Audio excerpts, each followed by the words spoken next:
உனக்கு தேவையானதை நீ என்னிடம் கேள், அதை உன்னிடம் நான் கொண்டு வந்து சேர்ப்பேன்.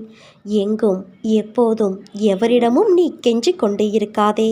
உன்னுடைய பொறுமையை சோதிக்கும் அளவுக்கு சோதனைகள், நெருக்கடிகள் வந்தாலும் அந்த கடினமான நேரங்களை நீ அமைதியோடு கடந்தாக வேண்டும்.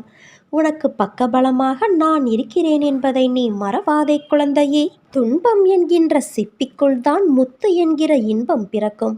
உன் வாழ்வின் எதிர்காலம்தான் கனவு மாளிகை. அந்த கனவை மனக்கோட்டையில் நிறுத்தி என்னை நினைத்து நீ விளக்கேற்றி என்னை வணங்கி வா. நீ நினைத்த கனவு பலிதமாவதை காண்பாய். இந்த உலகத்தில் எத்தனை ஜீவராசிகள் இருக்கிறது, ஆனால் எதுவும் மாயை வலையில் சிக்காமல் இருப்பது இல்லை. இந்த பிரபஞ்சத்தில் நீ எதை விதைத்து அதன்படி வாழ்ந்தாலும் இந்த மாயை இடைத்தரகராக வந்து உன்னை அலைக்கழிக்கும். எந்த காலகட்டத்திலும் மாயைக்கு